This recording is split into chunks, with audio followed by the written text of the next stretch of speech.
Hey everybody, Napalminator here again. Let's talk about pets. Tiers 5, 6, and 7. This is probably going to be a fairly short video because the pets in tiers 5, 6, and 7 are not that exciting, to be honest. There's a couple good ones. First off, you can see I've got tiers 5, 6, and 7 selected here on the guide. They'll all be here on just a few pages. Very first one, Banshee. Banshee is the main tier 5 pet that is worth considering. And that's because it has the skill Whale. You can see it there. I'm going to click on Whale here. Whale damages, paralyzes, and this is the big one, resistance down X2. It's 2 down arrows on resistance. That's an 80% decrease in your opponent's resistance. That, if you are a mage, is very significant.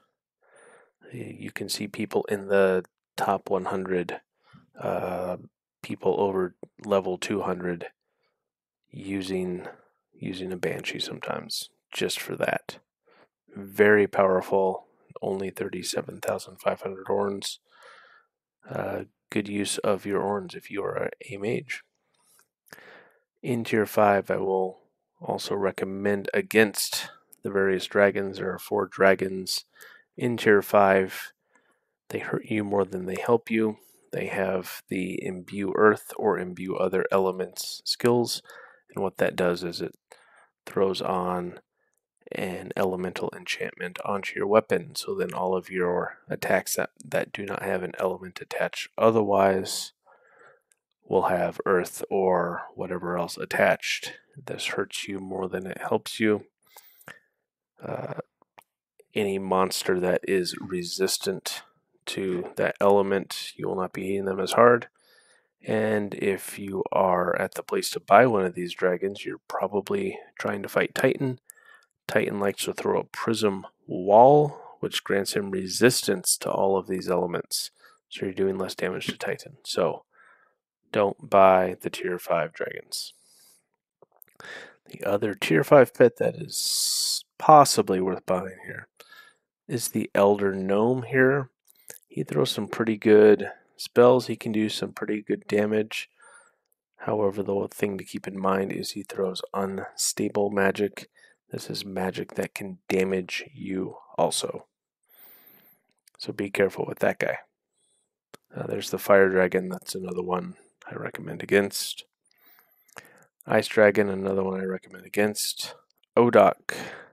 A lot of times people see Odok. They see this 50% chance of attack here, and they think he must be good if he attacks that often. Everything I hear, he's not good. He barely hits. Just doesn't do much damage. So even though he's got a really nice attack chance, don't buy him. And finally, there's the Storm Dragon, the last tier 5 dragon that you should actively avoid. So there's tier 5. Tier 6. Right here we have the main, in my opinion, tier 6 pet that is worth considering, the Basilisk. He is a pretty good attack pet. He has a good chance of attack, good chance of debuff, and good chance of spell.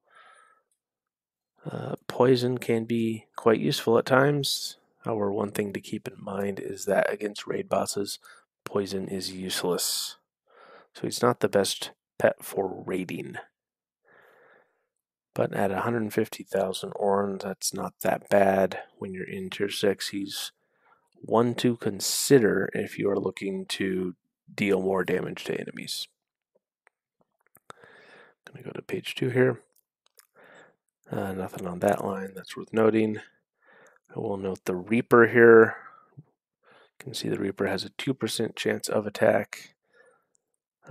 Sometimes people ask, well, if he only has a 2% chance of attack, it must be a really good attack. And everything I've heard from people that have bought him and tried him say he basically never attacks.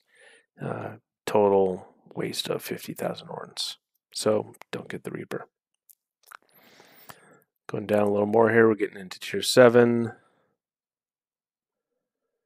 The Finfolk used to be one of the most desirable pets many months ago. It was one of the top pets quite a while back, but now it's been superseded by some other pets. And rolling down here, we've got the Orichalcum Golem, which throws up a lot of nice defensive buffs and wall buffs. But at 500,000 orns, I think he's pretty steep for what he does, in my opinion. I think at tier 7, you are much better spending 300,000 orns on the Twilight Wisp, the next guy in the list here. Twilight Wisp is one of the most desirable pets in the game. It throws Wisp's Heal, which recovers 300 health points and cures common statuses. So he cures things like paralysis and poison, but also has Wisp's Heal 2, which recovers 1,000 health points. That's huge. That can help you pretty much anywhere in the game, where at any time you could get an extra 1,000 health points. I can't tell you how many times I've heard people complain that they were fighting somebody in arena and the other guy's Twilight Wisp was the game changer. And in addition to healing you very often, it does throw some damage. It throws Holy and Nightmare, which is a nice little extra bit of damage. So, yeah. A lot of times people will say, get the regular Wisp at T4 and hold off completely on tiers 5 and 6 and go right to the Twilight Wisp here at T7. And I can't really give a strong argument against that. The Twilight Wisp is just that good. So that's it for tiers 5, 6, and 7. Pretty quick video. Next video will be tiers 8, 9, and 10. Hope you watch it. Thanks for listening.